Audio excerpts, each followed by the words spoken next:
सारे साधक पद सारे साधक पद सारे रे गा पा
श्री राम जय जय राम, श्री राम जय जय राम।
भक्तानुग्रहकृते नमः।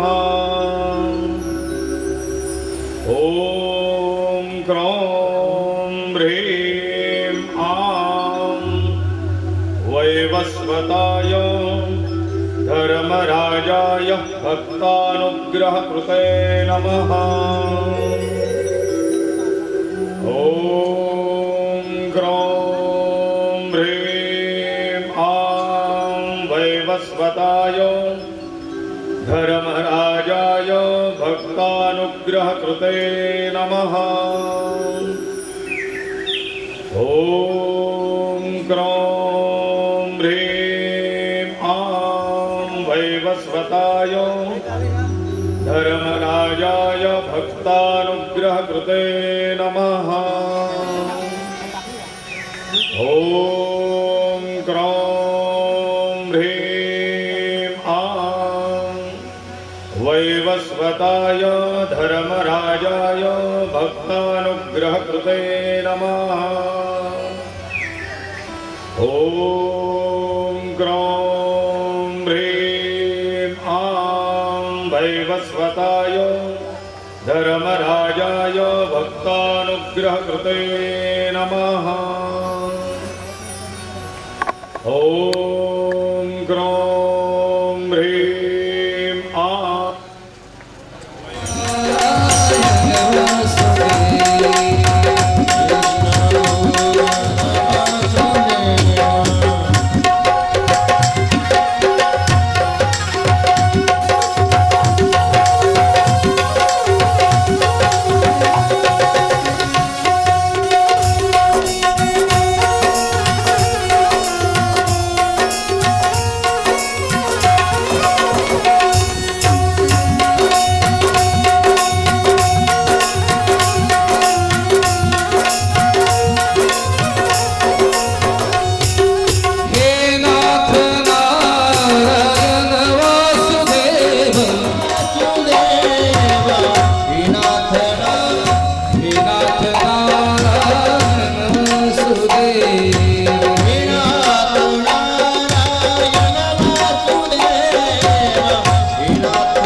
नमाम्यहं गणेशं त्वं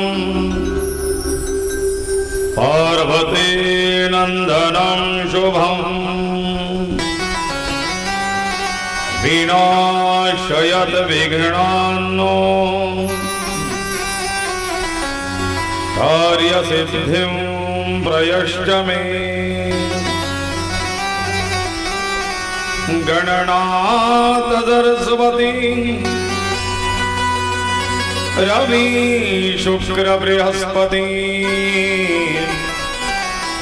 पंचैतां स्मरे नित्यं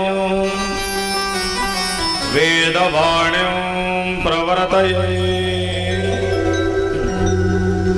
गुरुर्ब्रह्मा गुरुर्विष्णु गुरुदेवो महेश्वरा गुरु साक्षात् परब्रह्म तस्मै श्री गुरवे नमः।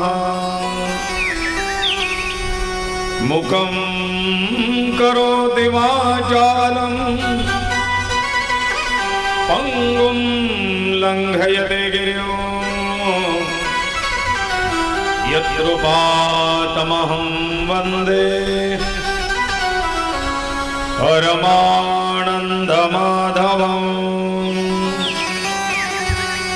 अतसि पुष्पसङ्काशम् पीतनिर्मलवाससम् ये नमस्यन्ति गोविन्दम् तेषां विद्यते भयम् नारायणं सहस्राक्षं पद्मनाभः पुरातनम् प्रणतोऽस्मि ऋषिकेशम्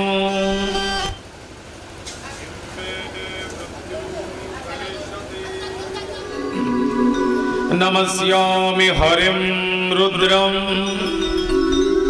ब्रह्माणं च गणाधिपं देवीं सरस्वतीं चैव मनोवाक्करमभिः सदा गोपाल कृष्ण भगवान की जय। प्रस्तुतिया जीवात्म्याची कथा या सुंदर विषयाला धरून सुरू असलेली ही कथा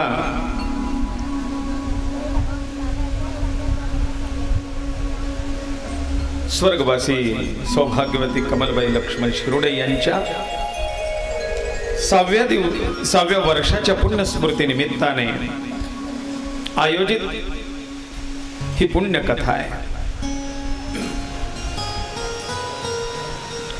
आयोजक संपूर्ण शिरोडे परिवार,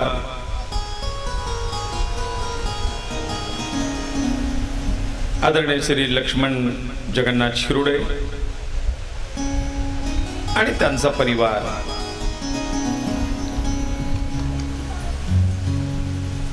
भावंडांपासून नातवंडांपर्यंत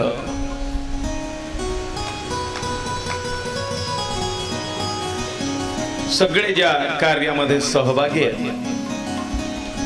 आणि परिवाराच्या सहकार्याने सहयोगाने संपन्न होणारी कथा, आजचा दुसरा दिवस, वातावरण सुंदर आहे, अनुकूल आहे।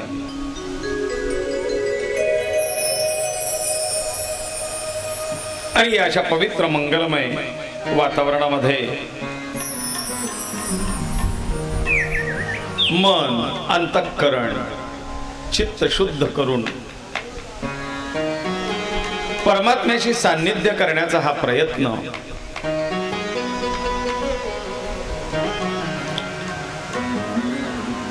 या देहाची अमौलिकता समजण्याकरता आणि हे जे जीवन आहे या जीवनात परिवर्तन घडावं यासाठी ही कथा आहे, जी की केवळ गरुड पुराण, परंतु याच्यामध्ये आत्मपुराण, ब्रह्मांड पुराण, भविष्य पुराण, कर्माचा सिद्धांत आणि कर्मविपाक संहिता या ग्रंथांचा आधार घेऊन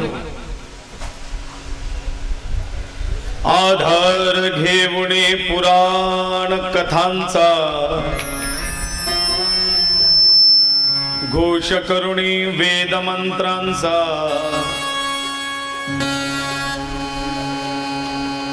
पुराणांचा आधार घेऊन वेदांचा घोष करून ही कथा ठामपणे सांगते। नारायण गरुडाला सांगतात, ब्रह्मदेव, इंद्र महर्षी वेदव्यास यांना स्वयं महादेवाची कथा सांगताय. व्यास ऋषींकडनं सुत महामुनी आणि सुत महामुनींकडनं 88,000 ऋषी जी कथा ऐकतायत.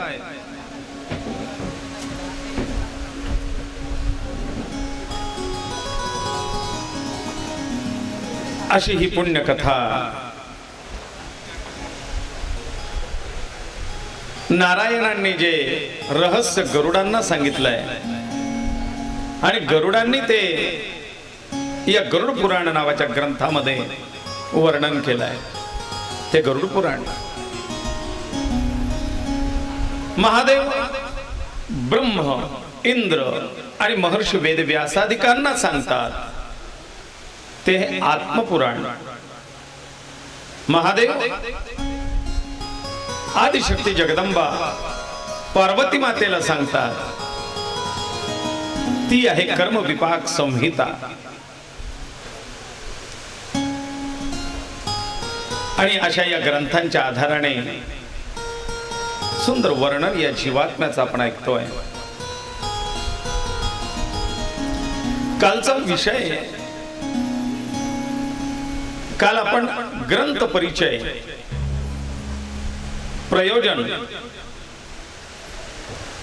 प्रयोजनाकडून ग्रंथ परिचयाकडे आणि ग्रंथ परिचयाकडून ग्रंथ प्रवेश करताना त्याचा उद्देश काय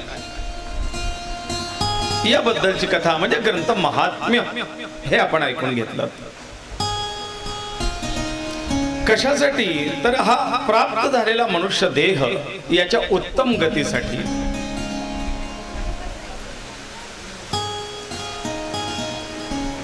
2-5 लाखाची 5-25 लाखांची गाडी घेतली की आपण तिच्या भविष्याचा विचार करतो.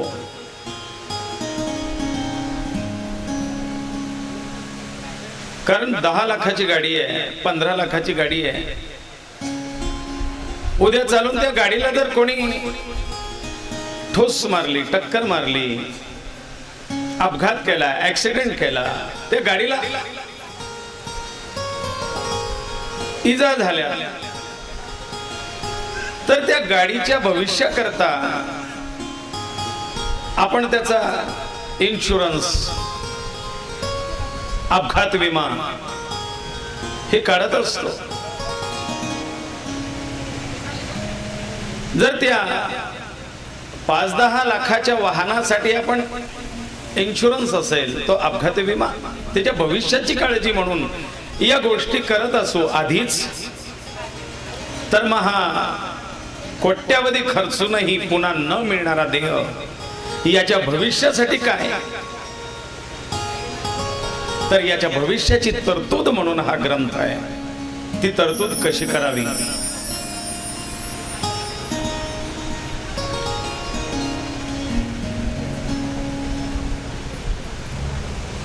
ती विमा कंपनी,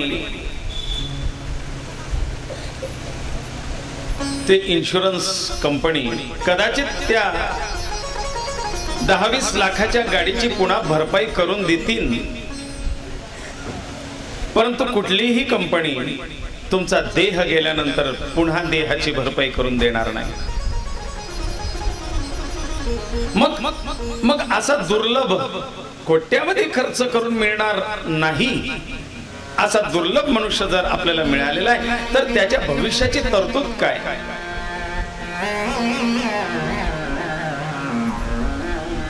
ती व्यवस्था म्हणून हा ग्रंथ आहे की काय केलं पाहिजे, त्याची पुढे गती कशी होणार आहे. आपण काल ऐकलं, एकी केले जलचरे, एकी केले भूचरे, एकी केले खेचरे, चराचरे ते केले की. 4 प्रकारची सृष्टी निर्माण काल झाली. अंडज, स्वेदज, उद्बीज, जारज,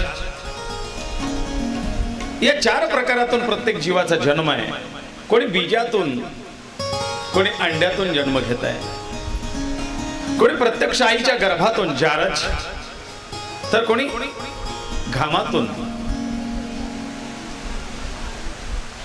मग अशी ही चार खाणी श्रेष्ठ कनिष्ठता आपण काल बघितली. सूक्ष्माहुनी गरिष्ठ श्रेष्ठ, छोट्यापेक्षा मोठा जीव हा श्रेष्ठ मानला गेला. म्हणून ही सृष्टी निसर्ग छोट्या जीवावरती मोठा जीव हा जगतोय. स्थावराहुनी चरश्रेष्ठ, स्थावर जीवापेक्षा चर जीव याला श्रेष्ठ सांगितलं आहे. स्थावर म्हणजे एका जागी स्थिर असलेला जीव, यापेक्षा चर जीवाला जास्त महत्व आहे.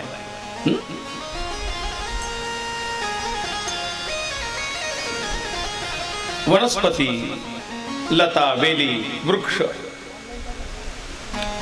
यांच्यापेक्षा चर जीव हे श्रेष्ठ म्हटलेले आहे. आपल्याकडे व्यवहारातही पहा ना, जो फक्त घरात बसून असेल आणि दुसरा काम करत असेल, कमावता मुलगा असेल, तर त्याला जास्त महत्व दिलं जातं. आणि याला बसना, दोनदा तर चहा होऊन गेला नाही. आणि म्हणून चालता फिरता असणं गरजेचं आहे. जोपर्यंत चालता फिरता आहात तोपर्यंत किंमत आहे. एकदा स्थावरता आली की त्या ठिकाणी किंमत कमी व्हायला लागते. सास्ते अनस्ते होणी सास्ते श्रेष्ठ, बिना हाडावाल्या जीवांपेक्षा हाडावाले जीव श्रेष्ठ सांगितले. त्यात आपण बघितलं उभ्या कण्यावाले, आडव्या कण्यावाले याच्यात फरक आहे. ज्या पशु पक्षी प्राण्यांचा पाठीचा कणा उभा आहे त्यांना बुद्धिमत्ता अधिक आहे.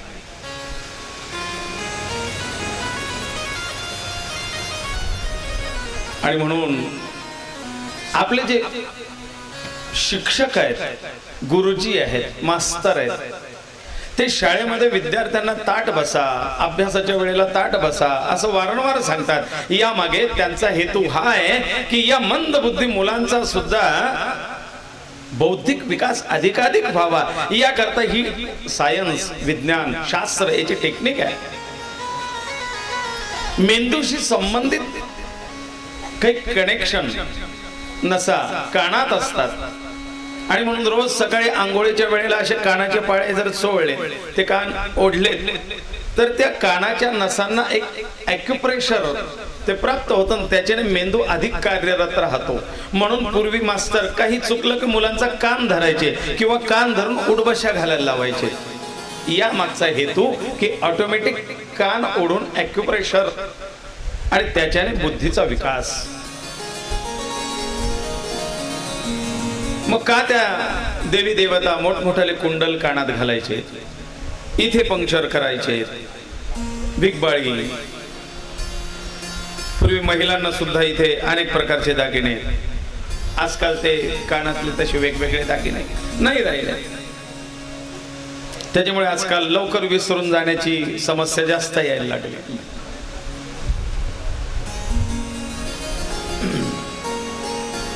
म्हणजे पूर्वी जे शिक्षक शिक्षा करत होते त्या मागे सुद्धा काहीतरी विज्ञान लपलेलं होतं, शास्त्र लपलेलं होतं.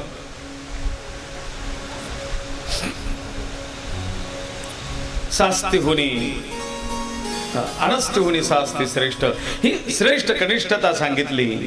जीवांचं एक सुंदर रचना करता करता मनुष्य देह तयार झाला. काल आपण बघितलं नारायणांनी काय काय अवयव आपल्याला दिलेत.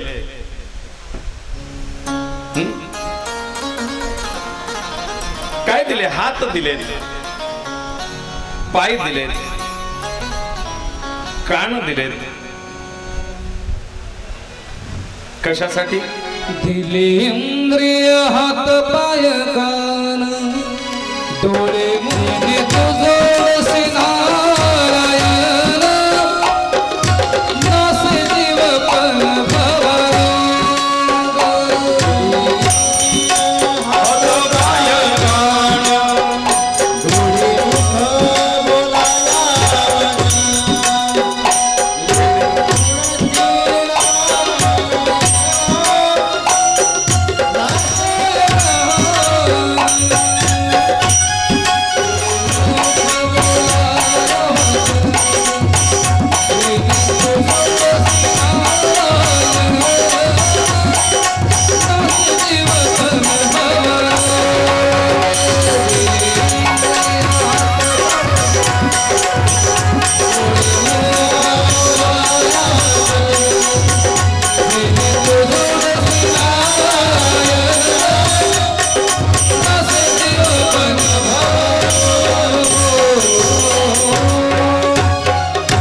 हात पाय कान.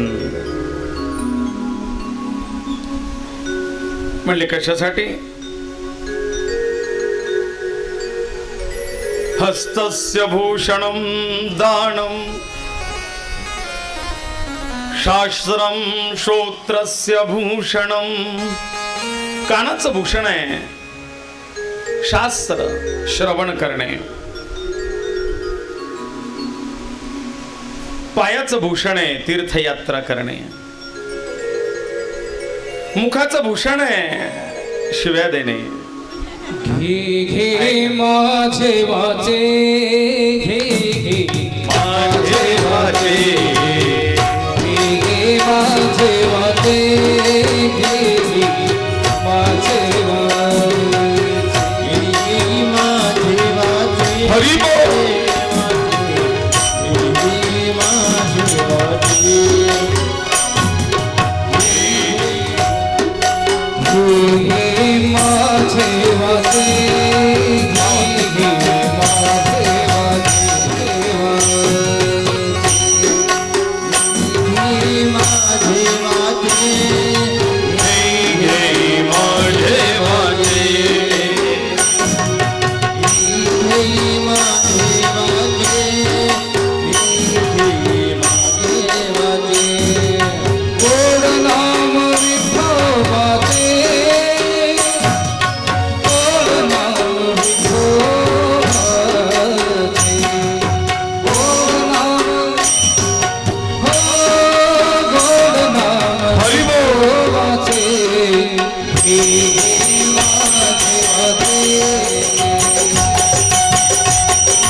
शिवरतिनी तथापि नरकं याति दिग्धिक्तान् नराधमान्. देवाने दिलेल्या या जिव्हेचा जो सदुपयोग करत नाही, ज्याच्या वश मध्ये ही जिव्हा नाही, त्या नराचा धिक्कार असो म्हणले. धिक्तान नराधमा. तो अधम नर आहे ज्याच्या वश मध्ये त्याची ही जिव्हा नाही. कारण संत हिच्यावरती फार लक्ष देतात. जल जाए जिव्हा पापिनी नाम बिना. ते म्हणतात की ही जिव्हा जिच्याने नाम घेणं सुलभ नाही, ती जळाली तरी हरकत नाही. जळो. आणि अशा त्या जिव्हेचा धिक्कार, त्या जिव्हेवाल्या व्यक्तीचा धिक्कार. कारण ब्रह्मदेवाने ही इतर जी शरीर निर्माण केले त्यात ह्या दोन तर गोष्टी वेगळ्या दिल्या. वाचा बुद्धी. नर शरीर झाल्या प्राप्त, नाही जप करीत प्राणी.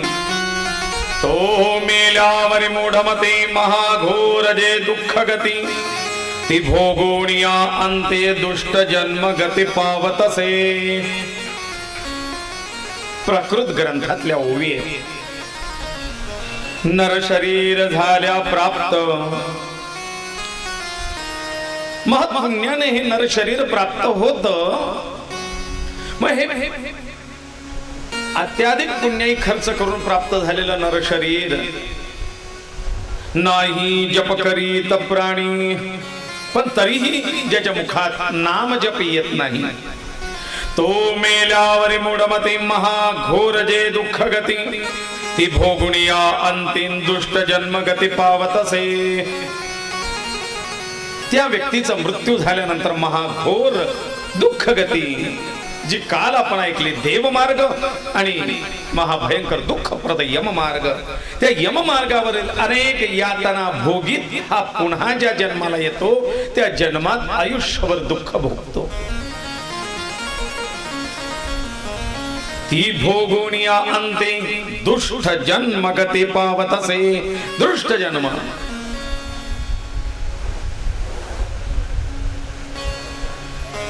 गरुड महाराज नारायणांना विचारतात, भगवान, मग या जीवात आणि मनुष्यात काय फरक उरला? आहार निद्रा भयमैथुनंच एतत् समाना पशुभिर्नराणाम्. जेवण, खाणं पिणं हे पशुलाही कळतं. नाही वेळेवर दिलं गेलं तर पक्षी ओरडून ओरडून बोलवतात, अण्णा काहीतरी खायला द्या. भिंतीवर त्यांनाही कळतं ही व्यक्ती मला देणार आहे, माझ्या जेवणाची वेळ झाली आहे, मला खायचं आहे, पोटाला भूक लागली. हे त्या पशुपक्ष्यांनाही कळतं, जीवजंतूंनाही कळतं. मीठ आणि साखर थोडी चुट्टीवर जमिनीवरती सांडली तर मुंग्या बरोबर साखरेचे दाणे निवडून नेतील.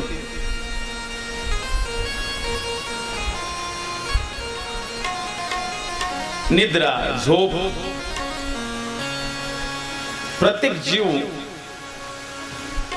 या दिवसभराची हालचाल थांबल्यानंतर संध्याकाळी आपापल्या घरट्यात आपल्या आपल्या खोप्यात सुखावतो. बघा, दिवसभर जो आटापिटा करतोय,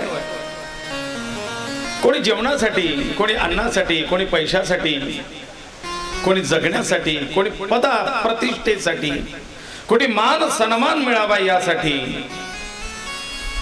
कोणी प्रॉपर्टीसाठी. दिवसभर चाललेले वाद विवाद, भांडण, तंटे, धावपळ, कष्ट, मेहनत, विचार, विरोध, या सगळ्या गोष्टी दिवसभर चालतील, अगदी एकमेकाचा जीव घेण्यापर्यंत.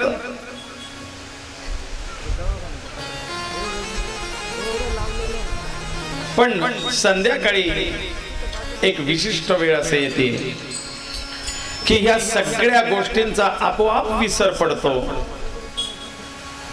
दिवसभरात झालेल्या बऱ्या वाईट गोष्टींचा आपोआप विसर पडतो आणि डोळे मिटले जातात. डोळे मिटल्यानंतर हे शरीर शिथिल पडतं. ज्याच्यासाठी तो अन्नाची व्यवस्था करत होता, ज्याच्यासाठी तो पद, प्रतिष्ठा, सन्मान, खुर्ची, याच्यासाठी दिवसभर इकडचे फोड तिकडचे फोड, याला दे त्याला दे, याला ओढ त्याला, या सगळ्या गोष्टींमध्ये दिवसभर गुंतलेला आहे. त्या सगळ्या गोष्टी बाजूला राहतात आणि तो देह इथे आता निश्चित शिथिल पडलेला असतो. डोळे मिटलेले असतात, सगळ्या गोष्टी तो विसरलेला असतो. दिवसभरात झालेला मान, अपमान, सन्मान, सुग्रास भोजन, उपवास, या सगळ्या गोष्टी विसरून तो एक निराई शांततेच्या कुशीत गेलेला असतो. जणू काही त्याला त्या दिवसभराच्या अवस्थेचा आणि त्या देहाचा विसर पडलाय. याला म्हणावं छोटा मृत्यू. हा एक डेमो आहे मरणाचा, की दिवसभरात धावपळ करणारा, झटणारा तो देह एका विशिष्ट वेळेनंतर आपोआप त्याला असं नेऊन टाकावं लागत नाही. तुम्ही नाही नेला अंतरुणापर्यंत तर तो बसल्या बसल्या आपोआप डोळे मिटतो.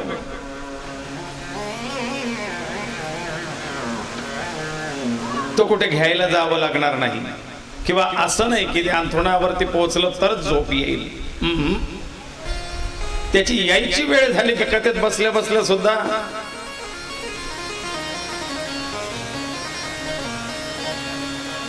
आणि हा छोटा मृत्यू तर नाही, ही रोज मृत्यूची करून दिलेली आठवण आहे परमात्म्याने. पण त्याच्याकडे आपलं लक्ष जात नाही की ही निद्रा म्हणजे काय. संचार पदयो प्रदक्षिण विधी स्तोत्राणि सर्वा गिरो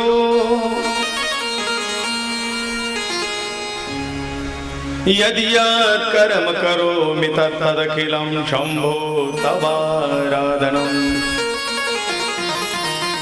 त्यात महादेवाची प्रार्थना केलेली आहे की निद्रा समाधी स्थिती. देवा, ही निद्रा म्हणजे एक समाधी अवस्था आहे. हा छोटा मृत्यू आहे जो रोज आम्ही अनुभवतो, पण त्याला त्या मृत्यूच्या दृष्टीने बघत नाही.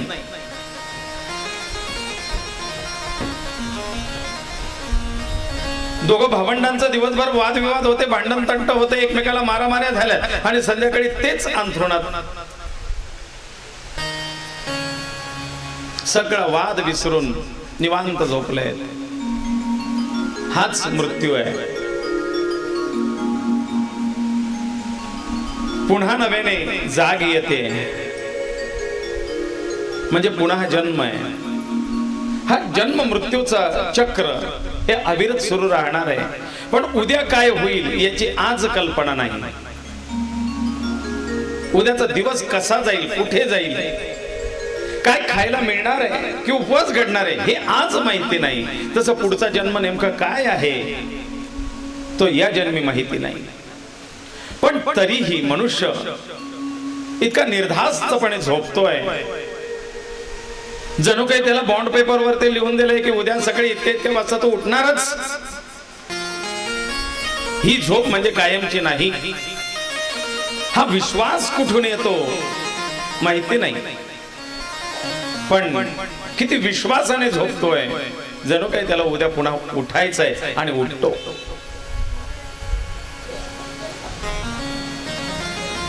हा विश्वास तो जीवात्मा आहे. त्या जीवात्म्याचा व्यवहार आहे. ज्याप्रमाणे गाडीत बसल्यानंतर त्या ड्रायव्हरवरती परिपूर्ण विश्वास टाकून हा निर्धास्तपणे मागे झोपलेला असतो, तो नेईल गाडी बरोबर,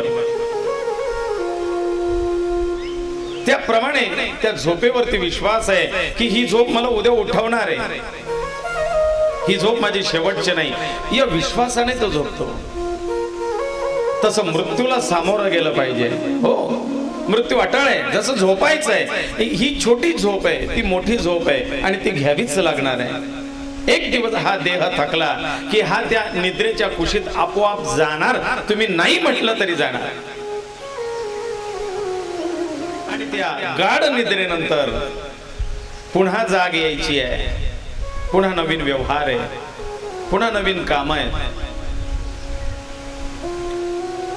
पुढचं माहिती नाही, पण मागच्या स्मृती आहे, काल काय घडलं.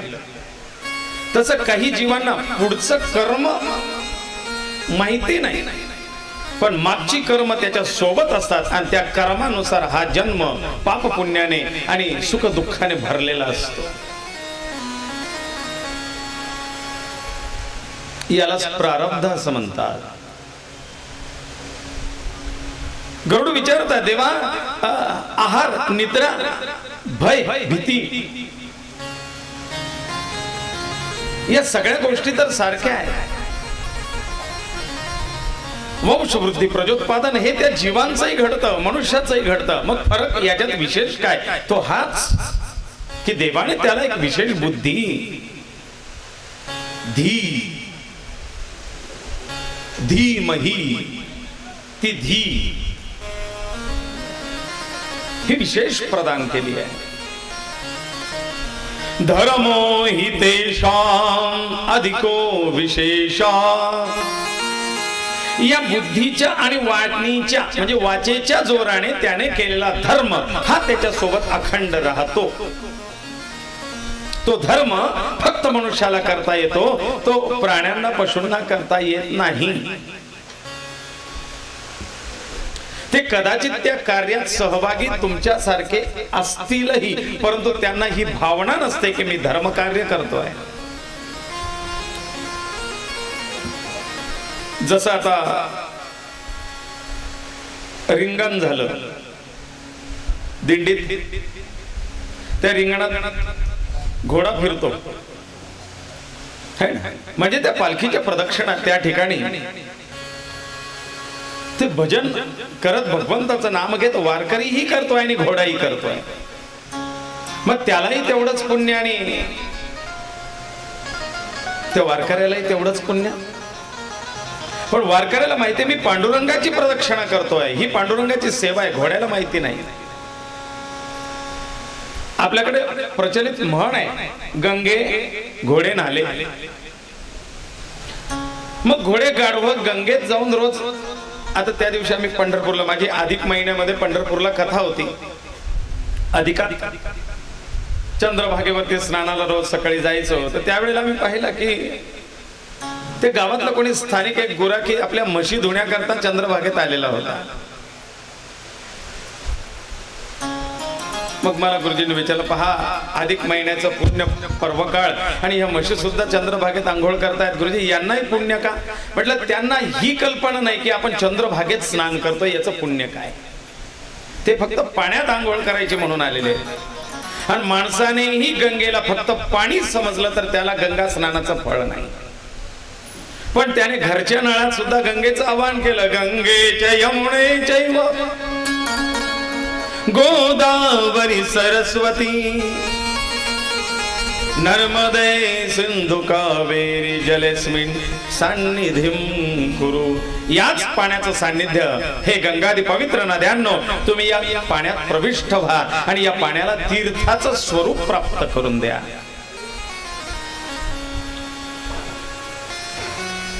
हा भाव फक्त मनुष्याला आहे, तो पशुला नाही. आणि म्हणून धर्मो हि तेषां अधिको विशेषा. धर्म हा पशुपक्ष्यांपेक्षा माणसात विशेष आहे. त्याला तो धर्म कळतो, त्याला तो धर्म करता येतो, त्याला तो धर्म जगता येतो, म्हणून मनुष्य विशेष आहे.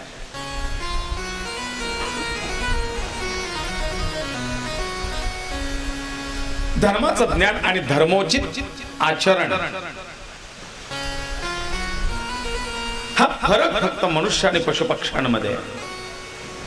धर्मोचित आचरण पशूंना कळत नाही, ते मनुष्यांना कळतं. धर्माचं ज्ञान पशूंना कळत नाही, ते मनुष्याला कळतं. वास्तविक धर्म दोघेही करतात. पाठीवरती म्हणजे त्या बैलगाडीमध्ये मूर्त्या घेऊन मूर्त्यांची मिरवणूक प्राणप्रतिष्ठेत केली जाते, तर त्याच्यातही बैल आहेत, त्यांनी देव पाठीवर घेतलेत, पण त्यांना कळत नाही आपण देवाच्या मिरवणुकीत आपण आहोत आणि आपल्या हातून हे पुण्यकर्म होत आहे. नाही, ईशाम न विद्यान तपो न दानम ज्ञानम न शीलम न गुणो न धर्मा. ईशाम न विद्या, ज्यांना विद्या नाही. ईशाम न विद्या, विद्यार्जन ज्ञानार्जन ज्यांनी केलेलं नाही किंवा ज्ञानाची इच्छा आवड ज्याला नाही. ईशान न विद्यान तपोन दानम, ज्याच्या जीवनात तप नाही, जो कधी तापलाच नाहीये. दोन पैसे कमवताना काय कष्ट करावे लागतात हे ज्याला बालपणापासून कळालं नाही, सगळं आयतं मिळतंय, त्याला त्या पैशाची किंमत कळणार नाही. ज्ञानार्जनाकरता माधुकरी मागणं आणि दारोदार भिक्षा मागून त्या भिक्षेवरती आपला उदरनिर्वाह मिळेल, त्या भिक्षेत उदरनिर्वाह करून गुरूंच्या चरणाशी बसून ज्ञान प्राप्त करणं हे आजच्या AI वाल्यांना कळणार नाही, है ना. आजकाल आयत काही टाकलं की सगळं रेडीमेड मिळतंय. पण जे ज्ञानार्जन ग्रंथ वाचून पुस्तक वाचून गुरूंच्या चरणाशी बसून प्रश्नोत्तरीने आदान प्रदान करून जे ज्ञान प्राप्त केलं जातं, ज्याच्यासाठी पूर्वी माधुकरी मागितली जायची, 5 घरची भिक्षा म्हणायची. लक्षेश्वरी आणि भिक्षेश्वरी ही म्हण होती. ज्याने भिक्षेश्वरी अनुभवले तो लक्षेश्वरी सुद्धा कृपा त्याच्यावरती करते.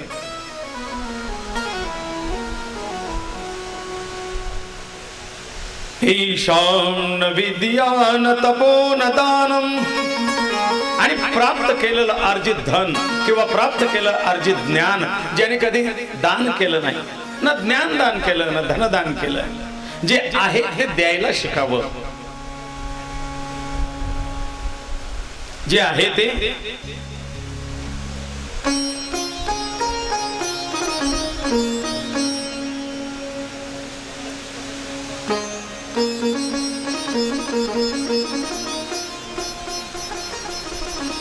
मी एका व्यक्तीला विचारलं, आहे ते द्यायला शिकावं, याच्यावरतून आठवलं का हो, पूर्वीची ती माहेरची साडी,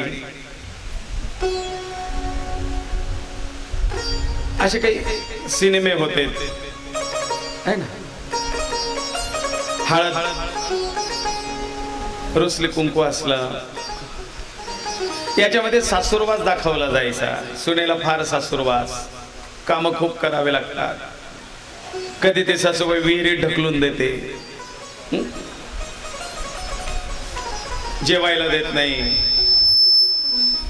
खूप भांड्यांचा घर घासायला ठेवला जातो.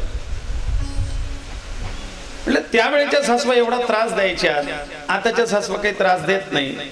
याच्या मागचं काय कारण असू शकतो? म्हणजे हेच सांगितलेलं आहे ना, आहे ते द्यायला शिका. पूर्वीच्या सासूवांना त्यांनी खूप त्रास सहन केला होता, म्हणून त्या म्हणतात आम्ही त्रास सहन केला ना, मग पुढच्यांना आहे तर कसं द्यावं, म्हणून त्या त्रास द्यायच्यात म्हणले. आताच्या सासूबाईंनी कधी त्रास भोगला नाही, त्याच्यामुळे त्याही सुनेंना त्रास देत नाही.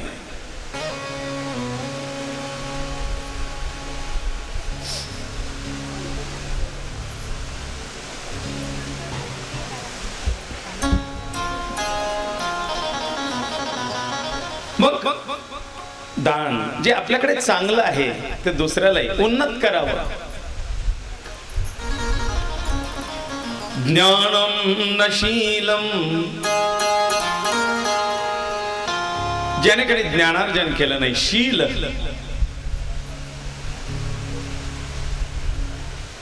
चांगल्या आचरणाचं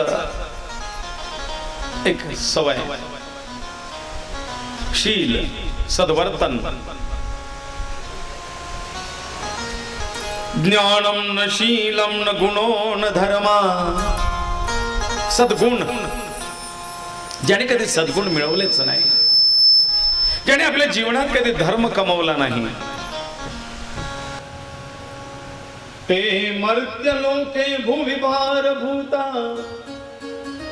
मनुष्य रूपेण मृगाश्चरन्ति. ज्यांच्याकडे ज्ञान नाही, विद्या नाही, गुण नाही, शील नाही, दान नाही, धर्म नाही, अशी मनुष्य देहातले जीव भूविभार म्हणले. या भूमीला भार समजावा. मनुष्य रूपेण मृगाश्चरन्ति. ते मनुष्याच्या रूपामध्ये पशु समान आहे. ज्ञानही नाही ना पशुभिही समाना. ज्याला ज्ञान नाही तो पशु समान समजावा. डॉक्टर बाबासाहेब आंबेडकर म्हणायचे, ज्ञान म्हणजे वाघिणीचं दूध आहे, जो पील तो गुरगुरेल. आणि ते ज्ञानार्जन करायला हवं. ज्ञान पिपासूपणा अंगी असावा. अधिकाधिक ज्ञान कुठे मिळेल? ज्ञान. एक म्हण होती जुनी, सोनं आणि गुण हे कुठेही पडलेले असले तरी त्याचा स्वीकार करावा. ते कधी मलिन होत नाही. त्याच्यामुळे ज्ञान कोणाकडूनही मिळालं तरी त्याचा स्वीकार करावा. ज्ञान हे श्रेष्ठ आहे. पुन्हा गरुड महाराज नारायणांना विचारताय, भगवान आताच तुम्ही ते गुणोन धर्मा, धर्माचरणाबद्दल बोललात. काल तुम्ही सांगितलं धर्म म्हणजे धर्माबा नाही. बरं, मग धर्माबा नाही तर मग धर्म म्हणजे कोण? मला धर्म सांगा. धर्म म्हणजे काय? कारण धर्माबद्दल फार शंका कुशंका आहेत मनात. धर्माची व्याख्या प्रत्येकाने आपापल्या परीने करून ठेवलेली आहे. नारायण, धर्म मला समजावून सांगा. धर्म म्हणजे काय? मी असं ऐकलंय, हिंदू म्हणजे धर्म. मग हिंदू धर्म, मुस्लिम धर्म, ख्रिश्चन धर्म, शीख धर्म, ईसाई धर्म, पारसी धर्म, जैन धर्म, बौद्ध धर्म. मग धर्माचे इतके प्रकार आहेत. मग धर्म म्हणजे नेमका काय? कुठला धर्म श्रेष्ठ?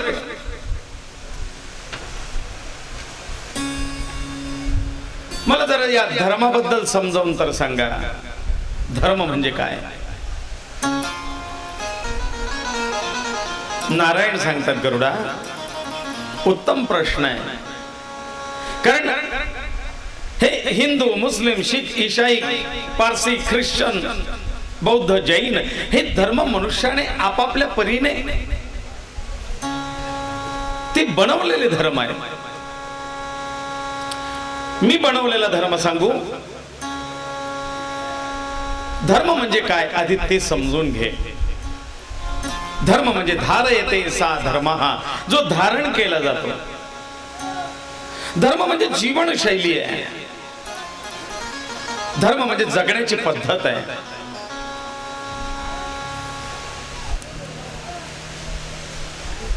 धर्म म्हणजे काय सांगू तुला? धर्म म्हणजे वृक्ष आहे. धर्म म्हणजे गोमाता आहे, गाय. धर्म म्हणजे नदी आहे. धर्म म्हणजे ढग आहे. धर्म म्हणजे एक अबोध बालक आहे, लहान बाळ, ज्याला अजून त्याची आई वडील, काका काकू, मामा मामी हे सुद्धा कळत नाही. ज्याला हे नाते कळत नाही, ते बाळ म्हणजे धर्म आहे.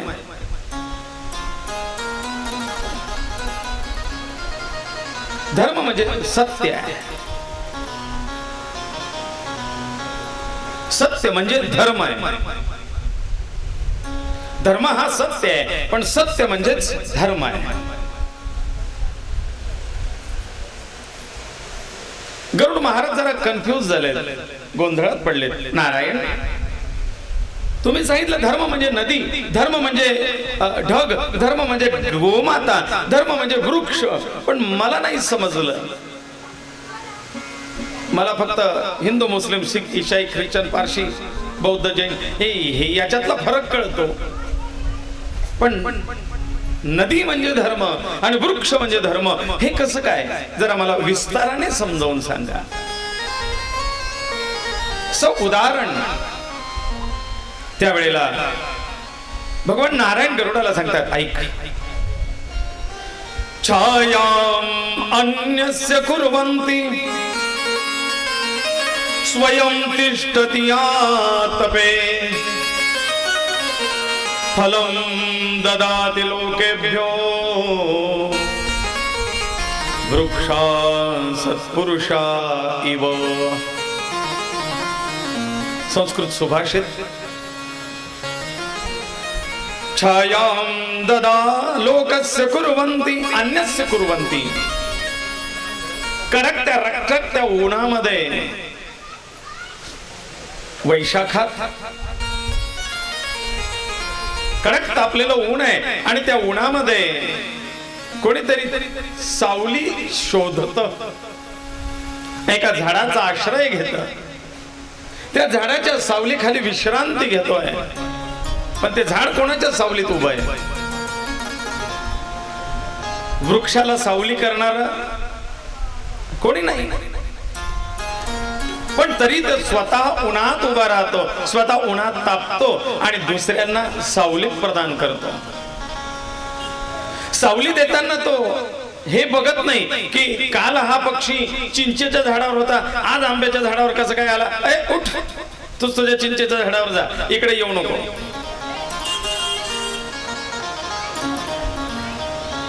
नाही, तो सगळ्यांना सारखी सावली देतो.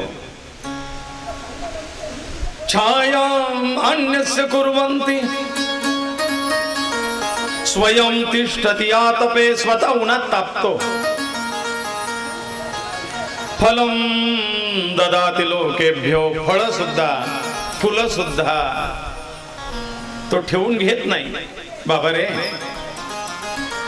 या वर्षी आंब्याचा मोहर छान आलाय, एवढ्या उजवीकडच्या फांदीचे आंबे मला राहू दे, बाकी सगळे काढ.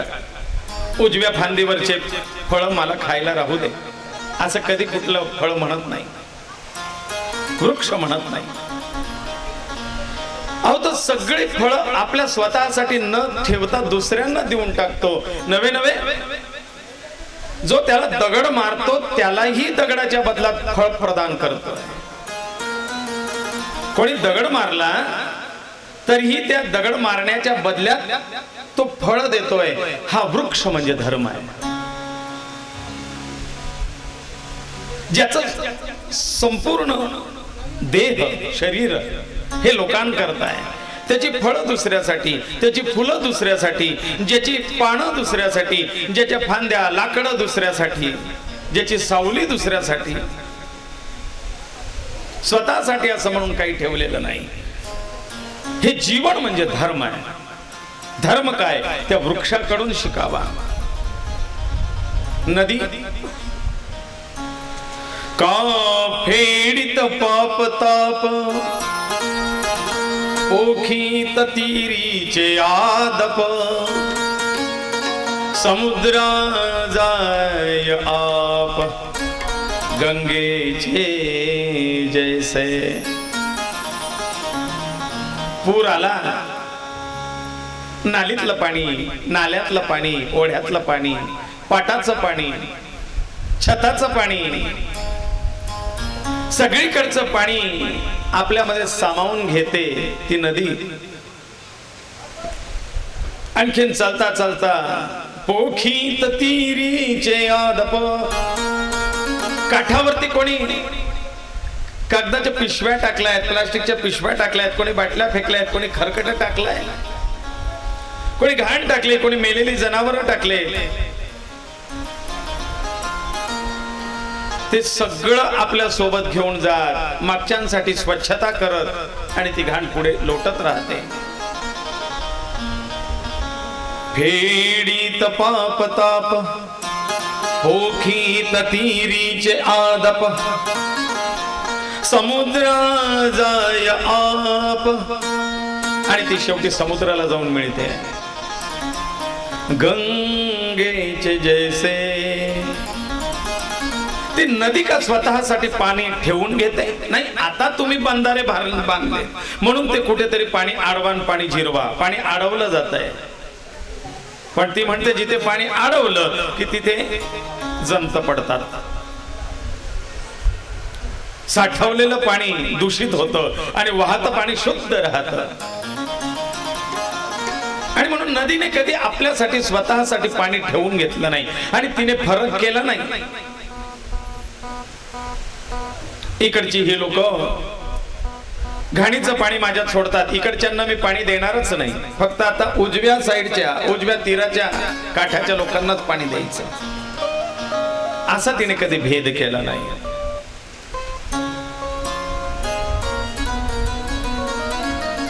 सगळ्या जीवांना सारखं पाणी. पिबंती नदिया स्वयमेव नांब, पिबंती नदिया स्वयमेव नांब. स्वतः नद्या कधी आंब म्हणजे पाणी पित नाहीत. स्वयं न खादती फलानि वृक्षा, कधी फळ स्वतःच, वृक्ष स्वतःच फळ खात नाही.